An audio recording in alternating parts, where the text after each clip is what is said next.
Praise the lord. అలసిన వాని గురడించి మాటలు సహోదరు భగత్ సింగ్ గారి యొక్క పరిచయం నుండి అనుదిన ధ్యానములు. జూలై 10వ తారీఖు.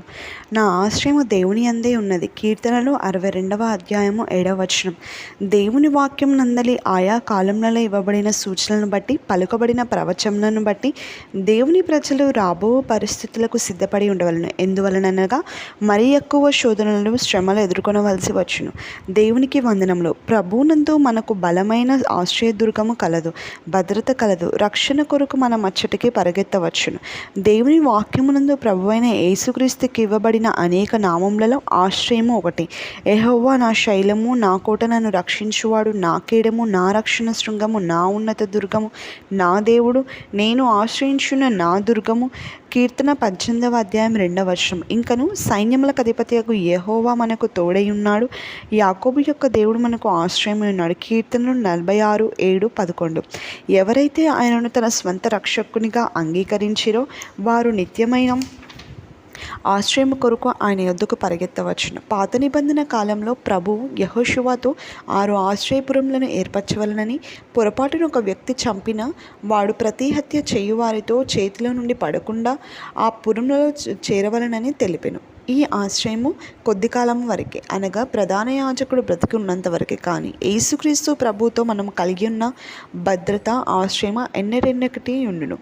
ఆ 6 ఆశ్రయపురములు కేదేషు, షెకెము, హెబ్రోను, బేసేరు, రామోతు, గోలాను అనునవి. ఈ పేర్లనే మనము యేసుక్రీస్తు ప్రభులో ఎట్టి భద్రతను కలిగి ఉన్నామో తెలుసుకున్నటకు సహాయపడును.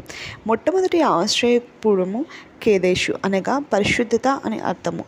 కొందరు దేవుడు కొన్ని పాపములు మాత్రమే క్షమించగలడు కానీ అన్నిటినీ కాదు, ఎందుకనగా అవి చాలా ఎక్కువగా ఉండవని తలంచుదురు.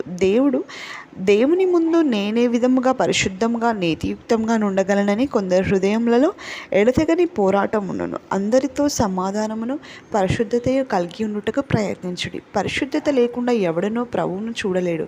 హెబ్రీయులకు రాసిన పత్రిక 12వ అధ్యాయము 14వ వచనం. మరియు అదేవిధముగా మీ పరలోకపు తండ్రి పరిపూర్ణుడు కనుక మీరును పరిపూర్ణులుగా నుండెదరు. మత్తయి 5వ అధ్యాయం 48వ వచనం అని చెప్పుచున్నది. మరలా నేను పరిశుద్ధులను కనుక మీరును పరిశుద్ధులై ఉండుడి. పరిశుద్ధులుగా నుండవలనని కోరికతో చాలామంది దాన ధర్మములను చేయుదురు, తీర్థయాత్రలకు వెళ్ళుదురు. కొంతమంది తమ శరీరములను బాధపరుచుకుందరు. రోమన్ క్యాథలిక్ వారు పరిశుద్ధ ప్రార్థనలో పాలిభాగము పొందిన ఎడల అన్నీ కాకపోవుననియు కొన్ని పాపములైనా క్షమింపబడినని తలంచుదరు. ఆ విధముగా చాలామంది పరిశుద్ధంగా ఉండవలనన్న కోరిక అనేక విధములుగా ప్రయత్నించుదురు కానీ ఇంకనూ దౌర్భాగ్యకరంగా అవుదురు. యేసుక్రీస్తు ప్రభువే మన పరిశుద్ధత. ఆయన మన అపరాధముల నిమిత్తం అప్పగించబడి మనము నీతిమంతములుగా తీర్చబడుటకే లేపబడెను. రోమా 4:25. ఆయన వర్తమాన భూత భవిష్యత్ కాలపు పాపములనే కప్పివేయను. అవి సంపూర్ణమైన రక్షణ. ఈ సత్యమును అనేక సంవత్సరం తర్వాత మనము గ్రహించుతాము. దేవుడు దయగలవాడు కాబట్టి గొప్ప పాపములు మాత్రమే క్షమించును. మిగిలిన పాపములకు క్షమాపణ కొరకు మనము ఉపవాసం నుండి ప్రార్థించవలను, లేక తీర్థయాత్రలకు పోవలను, లేక దాన ధర్మములు చేయవలనని సాతాను మన హృదయంలో అనుమానం పుట్టించును. ఈ విధముగా వారు మోసగింపబడుదురు. 1 కొరింథీ 1వ అధ్యాయము 30వ వచనం ప్రకారము ప్రభువైన యేసుక్రీస్తు మన పరిశుద్ధతయు నీతి అయి ఉన్నాడు. ఆయన సంపూర్ణమైన రక్షణ ఇచ్చును. మనలో ఎవరము దానికి ఏదియూ చేర్చరాదు. ఆయన మన నీతి అయినందుకు ఎడతెగక ఆయనకు కృతజ్ఞతాస్తుతులు చెల్లించవలెను. అప్పుడు దేవుని సమాధానము మనలోనికి వచ్చును. మనము పరిశుద్ధులుగా నగుదుము.